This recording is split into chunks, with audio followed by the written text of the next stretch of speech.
Eh bien, je m'appelle Marion, je suis violoniste, donc je suis membre de 2 quintettes fixes, on va dire, donc le quintet Iguaçu et un quintet de musique contemporaine qui s'appelle Fractal, Ensemble Fractal, qui est un quintet qui est spécialisé dans la création et dans la musique nouvelle. J'ai une formation classique, après j'ai toujours écouté beaucoup de choses, j'ai toujours été attirée par plein de styles différents. J'ai une formation totalement classique, donc avec tout mon apprentissage pendant ces années d'études au conservatoire, et voilà, mais il y a toujours eu cet amour de musique jazz ou de tango, beaucoup de choses différentes, de styles différents en fait avec la musique contemporaine. C'est la musique classique d'aujourd'hui, parce qu'on appelle musique contemporaine, mais c'est un peu un gros mot. C'est simplement la musique classique qui est jouée aujourd'hui, qui est écrite par les compositeurs d'aujourd'hui. Et du coup ça ouvre aussi, on va dire, un univers sonore d'expérimentation aussi de la musique qui est souvent très éloignée de ce qu'on peut appeler la musique classique. Et voilà, donc en fait j'aime beaucoup cette ouverture-là. Après je pense qu'on reste tous des musiciens classiques, parce qu'on a tous une formation classique dans Iguaçu. Mais on a, je pense, cet amour de différents styles de musique qui enrichissent en fait aujourd'hui le tango, parce que donc le tango nuevo, c'est vraiment ce tango qui s'est ouvert à d'autres styles et des styles plus contemporains justement. Et du coup voilà, c'est ça qui est intéressant, c'est pouvoir ouvrir l'horizon. En fait, ce que j'aime aussi dans cette musique-là, avec Iguaçu, c'est qu'il y a un côté très instinctif, très libre, qui permet beaucoup s'exprimer avec le violon notamment. En tout cas, c'est vrai que c'est quelque chose qui est agréable à jouer, quoi. Il y a du son, il y a de la mélodie, il y a quelque chose de vivant, c'est très réjouissant en fait, simplement. Donc là, il y a un plaisir du jeu qui est assez instinctif. Et puis j'aime bien aussi qu'il y ait le côté précis, évidemment. Enfin, c'est une recherche qu'on a tous ensemble, d'être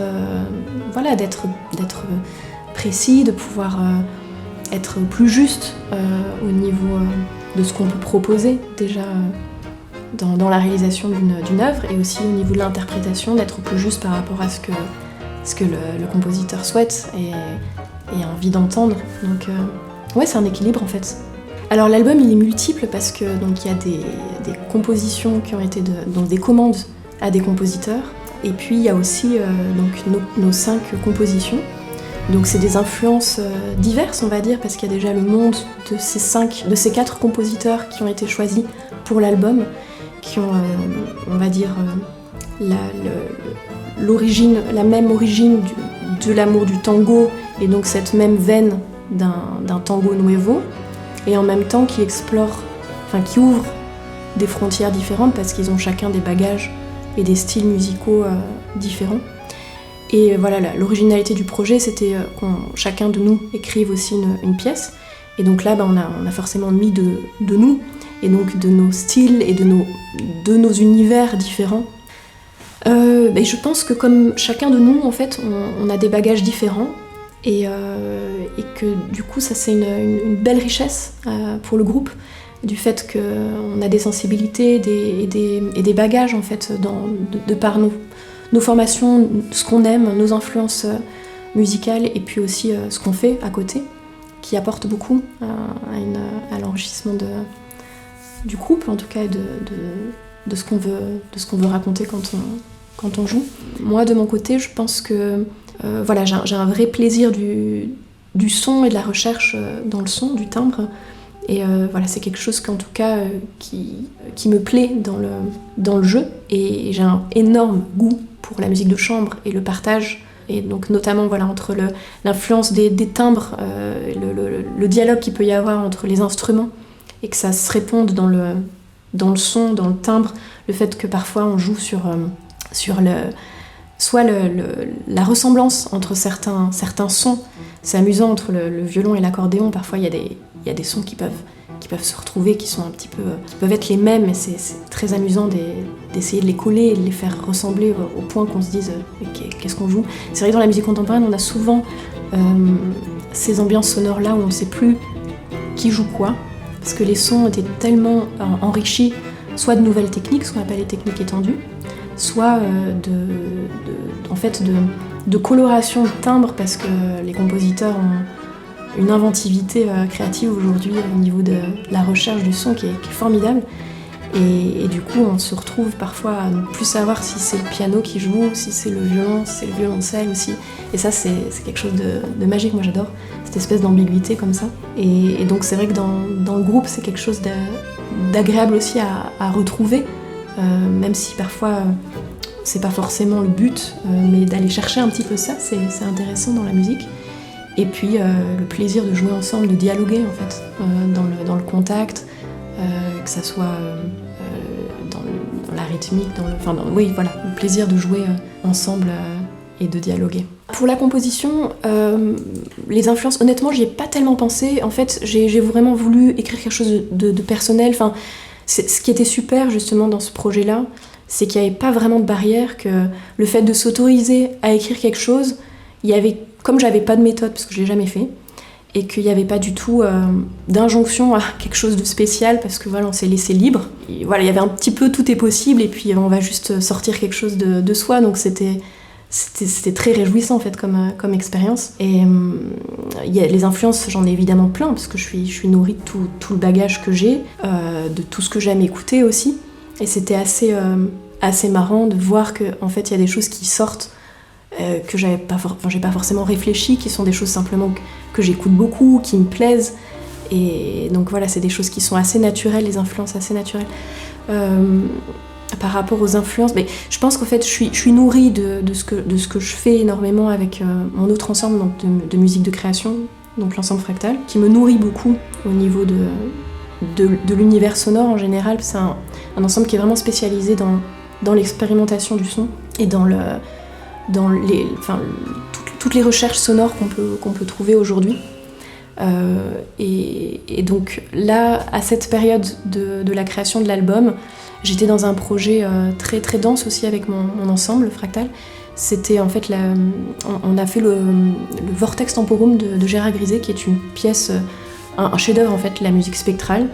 Et voilà, donc c'est vrai que entre janvier et le studio, j'étais aussi baignée dans ce son-là. Donc ça, c'est les choses que je peux avoir qui sont en moi. Donc je suis, on va dire, nourrie de beaucoup de musique contemporaine avec des courants qui sont très très divers en fait en musique contemporaine, et beaucoup de choses que j'écoute à côté et voilà, énormément de choses un peu différentes en fait.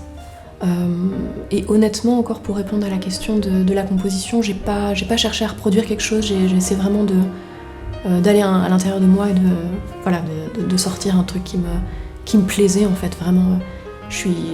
J'ai vraiment vécu cette expérience comme quelque chose de très d'une façon un peu empirique, tu vois, sans méthode, et juste d'être à la rencontre d'un truc qui me parle et d'essayer de le sortir, et un peu comme un enfant là qui joue, parce qu'il y avait vraiment beaucoup de choses que je maîtrisais pas, notamment au niveau informatique. Il fallait que je me mette à vraiment savoir écrire sur MuseScore, parce qu'au début je le faisais à la main, et puis bon, écrire le quintet à la main ça devenait un peu compliqué, pas très pratique aussi pour les collègues après. Et puis après il fallait se débrouiller avec toutes les idées que j'avais en tête, et que ça devienne concret, que ça devienne jouable, donc un peu se renseigner sur les possibilités instrumentales de chacun. C'était extra, parce que ça a permis de connaître vraiment beaucoup mieux en fait les instruments avec lesquels on joue, et d'être un peu plus dans le concret en fait par rapport à des questions vraiment techniques, d'ordre technique. C'était un vrai apprentissage en fait. Donc voilà, j'ai l'impression un peu d'avoir été avec au début c'était du plaisir, tu vois, vraiment allez, on sort quelque chose juste qui vient de l'intérieur, on essaye, ça va sortir, on verra ce que ça donne. Puis après il y a vraiment le côté un peu technique, qu'est-ce que je fais avec ça, comment on écrit ça, comment ça marche, est-ce que ça va sonner, et donc d'essayer de se débrouiller avec un petit peu toutes ces choses-là et en faire quelque chose, quoi. Alors le point de départ, c'était vraiment se mettre au piano. Ça je le fais assez souvent, en fait, je me mets au piano et puis je pars. Alors c'est très simple parce que je suis pas pianiste, donc voilà, je me mets juste dans le son en fait, tu vois, il y a juste des choses qui sortent comme ça parce que ça me plaît, et il y a un côté un peu presque kitsch, un peu mélodique que j'aime bien aussi, et qui me fait sortir un petit peu aussi parfois de partitions un peu complexes que je peux avoir dans le quotidien et que j'aime bien, donc juste ce côté un peu instinctif comme ça au piano, juste avoir des choses qui sortent. Et donc en fait c'est vraiment, il y a une mélodie si tu veux qui a commencé un peu à me hanter pendant quelques semaines, et puis du coup comme elle était là, voilà, ça restait. Donc voilà, je suis partie par ce biais-là, et puis j'ai harmonisé, j'ai trouvé des couleurs qui me plaisaient, et j'ai essayé de la rendre moins kitsch, parce qu'il y avait un côté un peu mélodique qui me plaisait, parce que ça me déplaît pas du tout non plus. Mais voilà, j'avais envie de la teinter un petit peu avec des choses qui me plaisent, tu vois, qui sont plus dans des sons qui sont plus dans mon monde en fait. Et donc c'est là que j'ai cherché un peu au piano des univers au niveau harmonique qui me plaisaient plus. Et puis après, c'est un peu un fil qui s'est tissé comme ça, où j'avais des idées plutôt d'ambiance et de sensations. Enfin voilà, je me suis laissée porter par ce qui résonnait en moi à ce moment-là, et ce que j'avais envie juste de ressortir. Et donc ça s'est mis en forme par des couleurs, par de la rythmique. J'avais envie que chacun se fasse plaisir aussi dans le morceau, et des moments pour s'exprimer. Je voulais pas que ça soit un morceau compliqué, je voulais que ça reste assez simple et vivant. Et voilà, j'ai essayé d'avoir une place pour chacun, et que les choses se mettent en place un peu en résonance comme ça. Donc le fil s'est tissé, puis au fur et à mesure en fait la forme elle était assez claire dans ma tête, assez vite. La forme générale en fait du morceau, et puis après voilà, ce sont plus des atmosphères que j'ai essayé de rendre concrètes, on va dire. Et à quel moment est-ce que tu t'es dit c'est bon, ma composition est prête? Ah, ça c'est dur. Ça c'est vraiment difficile. Honnêtement, je pense que je me suis jamais dit ça c'est fini, parce que moi j'ai tendance à vouloir toujours à avoir du mal à me dire ok, ça c'est fait, c'est ok. On en finit, et c'est ok comme ça. J'aime beaucoup en fait pouvoir remettre en question et pouvoir éventuellement changer. En fait, j'aime bien que ça puisse se modifier, que ça puisse évoluer. Et il y a un moment donné où j'ai compris, en fait, j'avais pas vraiment le choix. Comme il y avait une deadline, comme il fallait aussi le temps après l'écriture à justement que chacun puisse intégrer la musique, qu'on puisse la travailler ensemble.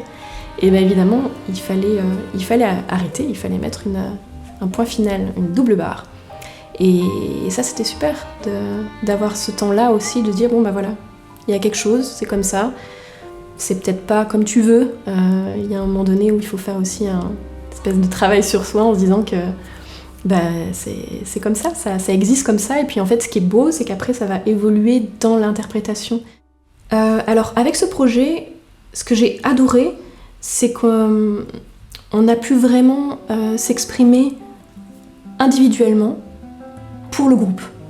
Et ça, c'était quelque chose de super, parce que en fait, ça nous a permis déjà de se connaître mieux, chacun, parce qu'avec les partitions qu'on a apportées, avec les compositions de chacun, finalement, tout le monde a apporté déjà son intériorité un peu à nu, et puis aussi son bagage, ses influences musicales, et donc ça permettait de se rencontrer encore plus en fait. Donc il y a eu déjà quelque chose d'assez fort dans cette démarche-là, au niveau du lien dans le groupe, et puis le fait aussi de travailler ces partitions, le fait comme je disais, de connaître les instruments de chacun un petit peu mieux, du fait de devoir écrire pour eux.